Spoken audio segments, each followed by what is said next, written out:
Hello friends, ಹೇಗಿದ್ದೀರಾ? United Arab ಎಮಿರೇಟ್ಸಿನ ಉಮಲ್ queen zoo ಎಲ್ಲ ವಯಸ್ಸಿನ ಆಕರ್ಷತೆಯನ್ನು ಹೊಂದಿದೆ. ಈ ಝೂ ವೃತ್ತಿಪರವಾಗಿ ಸಾಕುಪ್ರಾಣಿ ಮತ್ತು ಕಾಡು ಪ್ರಾಣಿಗಳನ್ನು ನೇರವಾಗಿ ನೋಡಲು ಒಂದು ಉತ್ತಮ ಅವಕಾಶವನ್ನು ಒದಗಿಸುತ್ತದೆ. ಉಮಲ್ ಕ್ವೈನಿನ ಮಂಕಿಗಳು, ಬಾತುಕೋಳಿಗಳು, ಆಡುಗಳು, ಮೇಕೆಗಳು ಮತ್ತು ಬೊಕ್ಕಸಗಳಂತಹ ಪ್ರಾಣಿಗಳಿಂದ ತುಂಬಿದ್ದು, ಕುಟುಂಬಗಳಿಗೆ ತಮಾಷೆಯಾದ ಮತ್ತು ಶಿಕ್ಷಣಾತ್ಮಕ ಪ್ರವಾಸವನ್ನು ನೀಡುತ್ತದೆ.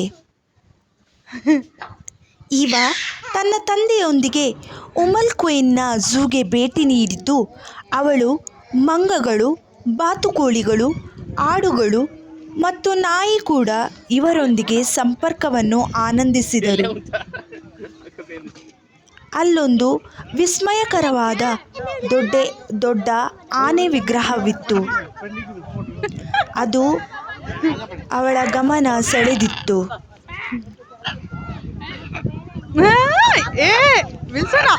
ಝೂವಿನಲ್ಲಿ ಒಬ್ಬ ದಯಾಳು ಹುಡುಗಿ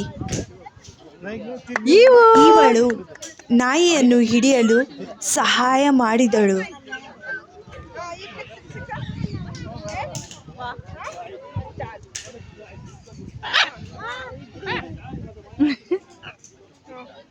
ಇದು ಈ ಕ್ಷಣವನ್ನು ಇನ್ನಷ್ಟು ವಿಶೇಷವನ್ನಾಗಿ ಮಾಡಿತು. ನೋಡಿ, ನಿಮಗೆ ನೋಡ್ಬೋದು, ಒಂದು ತುಂಬ ದಯಾಳು ಹುಡುಗಿ ಇಲ್ಲಿ ಇವಳಿಗೆ ನಾಯಿಯನ್ನು ಎತ್ತುಕೊಡ್ಲಿಕ್ಕೆ ಸಹಾಯ ಮಾಡ್ತಿದ್ದಾಳೆ.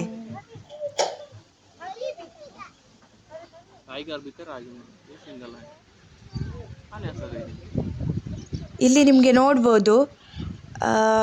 ನಂತರ ಅವಳು ಬಾತುಕೋಳಿಗಳನ್ನು ಹಳ್ಳದಲ್ಲಿ ಈಜುತ್ತಿರುವುದನ್ನು ನೋಡಿ ಅದನ್ನು ನೋಡಲು ತುಂಬ ಸಂತೋಷವಾಗಿತ್ತು. ಆದಮೇಲೆ ಈವಾ ಆಡುವಿನ ಬಳಿ ಸಮಯವನ್ನು ಕೂಡ ಕಳೆದಿದ್ದಳು.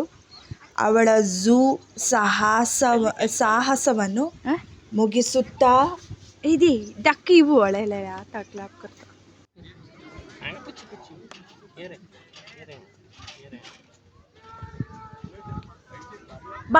ನಿಮಗೆ ಇಲ್ಲಿ ನೋಡ್ಬೋದು, ಅವರು ತಂದೆ ಮತ್ತು ಮಗಳು ಇಬ್ಬರು ಕೂಡ ಆಡುವನ್ನು